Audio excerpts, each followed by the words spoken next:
बिस्मिल्लाहिर्रहमानिर्रहीम। Gateway to physics channel के ऊपर हम 9th की फ़िज़िक्स डिस्कस कर रहे हैं। यूनिट 9 जो कि ट्रांसफ़र ऑफ हीट से रिलेटेड है, जिसमें हम हीट के एक जगह से दूसरी जगह ट्रांसफ़र के ऊपर गुफ्तगू कर रहे हैं। अभी तक हम दो मेथड्स को डिस्कस कर चुके हैं। One is conduction, the other is convection. अगर स्टूडेंट्स आप गौर करें तो हमने पहले में कहा कि जी इसमें मैटर है, particle to particle heat energy transfer होती है, लेकिन पार्टिकल्स ट्रांसफ़र नहीं होते। पार्टिकल्स अपनी जगह पे मुस्तहकम रहते हैं, अपनी जगह पे ही रहते हैं, अपनी जगह नहीं छोड़ते हैं। तो यानी नेचुरली, दूसरे लफ्ज़ों में, ये सिर्फ सॉलिड्स में ही हो सकता है और होता है। दूसरे में हमने डिस्कस किया कि जी कन्वेक्शन है। कन्वेक्शन में क्या है कि जो हॉट मैटर है वो पूरा का पूरा अपनी जगह से एक जगह से दूसरी जगह चला जाता है। अब दूसरी जगह भी जाता है, नेचुरल लॉज को फॉलो करता है, और उसमें चूँकि हॉट होता है तो जब जाता है तो अपनी हीट अपने साथ उठा के ले जाता है उस जगह को। और हमने ये बात की कि ये हमारे पास लिक्विड्स में हो सकता है, गैसेस में हो सकता है, क्योंकि वहाँ पे जो मैटर है वो रिस्ट्रिक्टेड नहीं है, तो एक एरिया तक, एक जगह तक, एक मकाम तक महदूद नहीं है, उसको घूमने फिरने की आज़ादी है। गैसेस में तो बहुत ज़्यादा है, लिक्विड्स में भी मौजूद है। लेकिन अगर आप गौर करें तो हम कहते हैं कि जी सूरज जो सन है, this is the chief source of heat energy. जितनी भी फॉर्म्स ऑफ एनर्जी हैं जिसमें मेनली हमारे पास हीट और लाइट ही आती है सन से, तो ज़मीन के ऊपर जितनी हम एनर्जी यूज़ करते हैं उसका जो चीफ सपोर्टर है, चीफ स्पॉन्सर है, वो सन है। मोर देन 97% हमें जो एनर्जी मिलती है, बाकी बहुत थोड़ी मिकदार में जो है हम दूसरे सोर्सेज से बनाते हैं। वो इंशाल्लाह 10th में आप शायद उनका एक हिस्सा ग्लिम्प्स डिस्कस भी करें। तो अब सूरज से ज़मीन तक ना तो कोई लिक्विड है, ना कोई गैस है, और ना ही कोई सॉलिड है। तो अब कौन सा तरीका है जिसके ज़रिए ये हीट बग़ैर किसी मैटर के हम तक पहुंचती है? तो ये जो थर्ड मैकेनिज़्म है, this is called radiations. Heat rays आती हैं जिनको हम इलेक्ट्रो मैग्नेटिक वेव्स भी कहते हैं, शॉर्टली आप EMW, इलेक्ट्रोमैग्नेटिक वेव या वेव्स, प्लूरल में वेव्स में चले जाएं। इनका मैकेनिज़्म थोड़ा सा मुख्तलिफ है। सबसे पहली बात तो यह है कि इसमें मैटर का कतन कोई काम नहीं है। इसको थोड़ा सा समझने के लिए अगर आप बोहर एटॉमिक मॉडल में चले जाएं, अगरचे कि वो केमिस्ट्री का इलाका है, लेकिन ये साइंसेज एक दूसरे के साथ ओवरलैप करती हैं, तो वहाँ पे आपने एक चीज़ पढ़ी कि जब एक इलेक्ट्रॉन हाई एनर्जी लेवल से लो एनर्जी लेवल को जंप करता है तो वो एनर्जी को एमिट करता है in the form of photons. या एनर्जी पैकेट्स की भी टर्म इस्तेमाल होती है, फोटॉन की भी टर्म इस्तेमाल होती है। ये फोटॉन जो हैं ये ट्रैवल करते हैं और इनको इलेक्ट्रोमैग्नेटिक वेव्स भी कहते हैं, इनको पैकेट्स ऑफ एनर्जी भी या फोटॉन्स भी कहते हैं।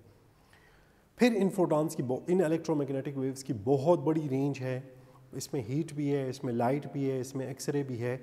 मुख्तलिफ इलेक्ट्रोमैग्नेटिक वेव्स के मुख्तलिफ असरात हैं, जिनमें से एक असर जो हीट की रेंज के अंदर है वो ये है कि जब ये किसी ऑब्जेक्ट में जज्ब होते हैं, एब्जॉर्ब होते हैं, तो उस एब्जॉर्प्शन के नतीजे में उसके अंदर जो इलेक्ट्रॉन्स हैं उनको भी एक्साइट करते हैं, और वो जो एनर्जी है वहाँ पे उस एटम के अंदर या मैटर के अंदर प्रोड्यूस होना शुरू हो जाती है in the form of heat.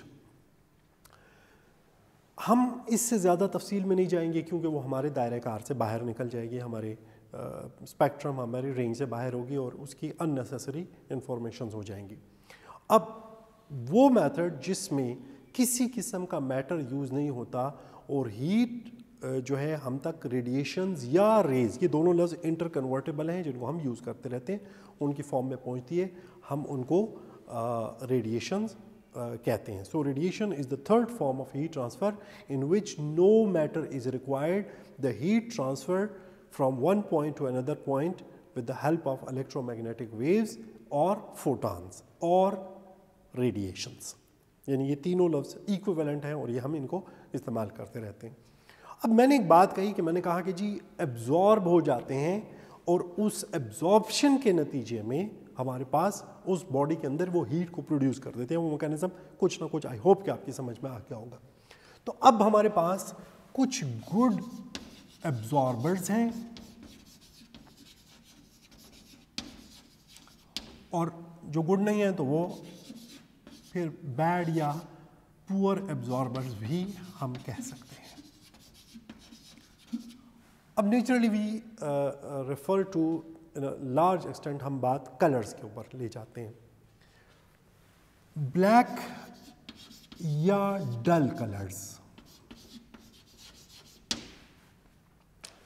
They are good absorbers and good emitters, ये ध्यान में रखिएगा। अगर इनका ब्लैक ऑब्जेक्ट्स का जो टेम्परेचर है वो सराउंडिंग से कम हो तो ये हीट को एब्जॉर्ब करते हैं, और अगर सराउंडिंग से ज़्यादा हो तो ये हीट को बड़े अच्छे तरीके से एमिट करते हैं, खारिज करते हैं। यही वजह है कि आपको याद होगा कि हमने जब कंप्रेसर की बात की थी रेफ्रिजरेटर में, तो हमने ये कहा था कि कंप्रेसर का रंग काला होता है, अब जाके ब्लैक कलर होता है, अब जाके रेफ्रिजरेटर में चेक भी कर सकते हैं। और इसके अलावा भी हमने जहाँ जहाँ हमें ये इस कॉन्सेप्ट को इस्तेमाल करना होता है, ये हमारे पास ट्रांसफार्मर्स जो हैं, तो ट्रांसफार्मर्स को अगर आप देख लें तो उनका कलर भी आमतौर पर डल होता है। उसकी वजह ये होती है कि उनके अंदर जो हीट प्रोड्यूस हो रही होती है तो वो बड़े इजीली वो हीट उनसे रिमूव की जा सके। बैड एब्जॉर्बर जो हैं वो हैं जिनमें हीट रेडिएशंस या रेडिएशन उनमें एब्जॉर्ब नहीं होती है बल्कि उनसे टकरा कर पलट जाती हैं, और इसमें सबसे इम्पॉर्टेंट जो है वो है वाइट या लाइट कलर्स हैं। आपने देखा होगा गर्मियों में हम जो है हल्के कपड़े पहनते हैं, हल्के रंगों के कपड़े पहनते हैं। कभी आपने गर्मी में किसी को जो है तो ब्राउन या डार्क ब्राउन या ग्रे कलर या ब्लैक कलर पहने हुए नहीं देखा होगा, बल्कि आपने देखा होगा कि ज़्यादातर हम सफ़ेद पहनते हैं, और हमारे यहाँ पे पाकिस्तान हिंदुस्तान में जो है तो हल्के बिल्कुल पतले कपड़े जो है मर्द ख़ास तौर पे पहनते हैं गर्मियों में, ताकि उनमें कम से कम जो हीट है वो एब्जॉर्ब हो और ज़्यादा से ज़्यादा रिफ्लेक्ट हो। अब रेडिएशन का जो है हम एक बड़ा इम्पॉर्टेंट जो इसका इस्तेमाल करते हैं डेली लाइफ में, इसकी जो इम्प्लिकेशंस हैं उसमें ये है कि ये जो ब्लैक कलर्स हैं सर्दियों में इस्तेमाल किए जाते हैं। दूसरा मैंने आपसे कहा रेफ्रिजरेटर्स में यूज़ होते हैं, और वाइट कलर जो है जहाँ पे आपको कूलिंग रखनी हो, जहाँ पे एक्सटर्नल टेम्परेचर ज़्यादा होता हो, आप ठंडा रखना चाहते हो, तो ये चूँकि गुड रिफ्लेक्टर है, they are poor absorber but good reflector, तो उसमें ये हमारे पास डेली लाइफ में हम इनको इस्तेमाल करते हैं। चमकदार शाइनिंग सरफेस जो होती हैं ये भी बहुत अच्छे रिफ्लेक्टर्स होते हैं, इसीलिए सैटेलाइट्स में ख़ास तौर पे अगर आप देखें तो सैटेलाइट्स की जो कवरिंग होती है, रैपिंग होती है, वो उसके अंदर जो इलेक्ट्रॉनिक्स जो कंपोनेंट हैं, इलेक्ट्रॉनिक कंपोनेंट्स हैं, उनको हमने ये एल्यूमिनियम के पतले फॉइल के अंदर रैप किया होता है ताकि उसमें रेडिएशन आके उसका टेम्परेचर ना बढ़ा सकें, और जिसके नतीजे में उनके जल जाने का ख़तरा है। तो ये एक इम्पॉर्टेंट इसका कन्वेक्शन का रेडिएशन का हमारी डेली लाइफ में इसका एक इम्पैक्ट है। यहाँ पे एक और बड़ी इम्पॉर्टेंट चीज़ मैं आपको बताऊँ कि हमारी बॉडी से बहुत ज़्यादा जो हीट है वो निकलती भी रेडिएशंस की ही जरिए है। इसीलिए आपने देखा होगा कि गर्मियों में जब हम कपड़े पहनते हैं तो यूजुअली जो हाफ स्लीव्स हो आप देख लीजिए कि वो पहने जाते हैं। ये जो है अगर आप वो देख लीजिए तो शॉर्ट्स पहने जाते हैं, तो उसकी वजह ये होती है कि हमारी स्किन से बहुत ज़्यादा जो हीट है वो रेडिएशन की सूरत में निकलती है।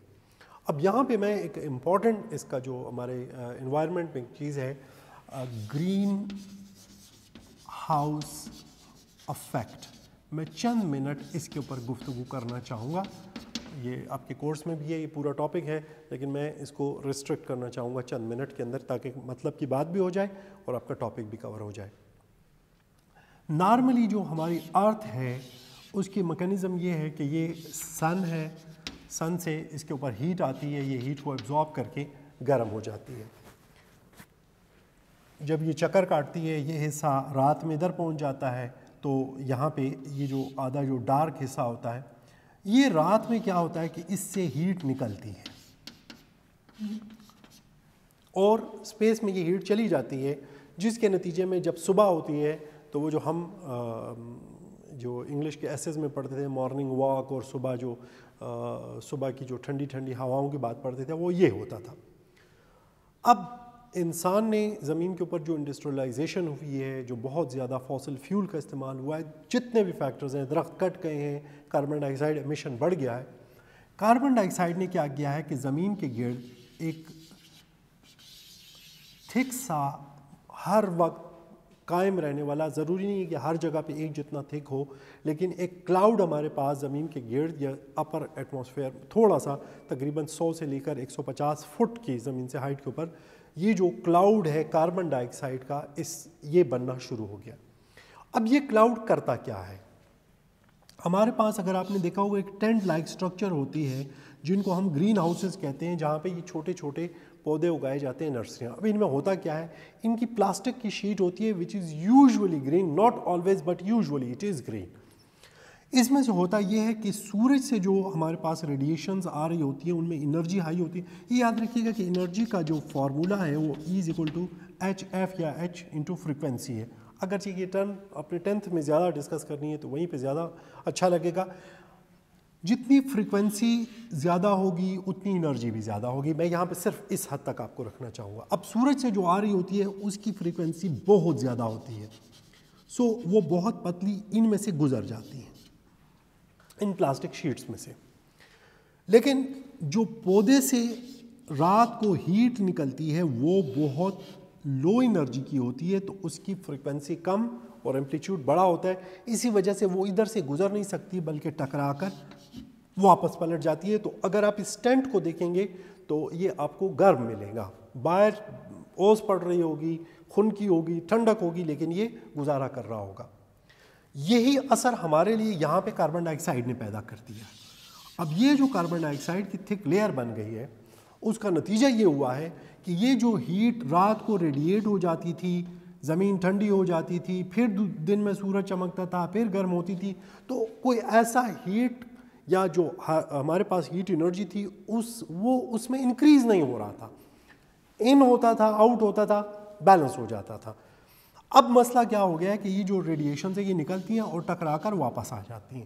اب واپس آ جاتی ہیں, بے شک کچھ نہ کچھ نکلتی بھی ہیں لیکن کافی حد تک واپس آ رہی ہیں. اب نتیجہ یہ ہے کہ اب زمین, ہم دوسرے لفظوں میں یہ کہہ لیں کہ زمین پوری طرح ٹھنڈی ہوئی نہیں اور دن ہو گیا تو پھر گرم ہونا شروع ہو گئی. نتیجہ کیا ہے کہ اوور آل ہماری جو پوری دنیا ہے یہ گرم ہو رہی ہے, which is called global warming.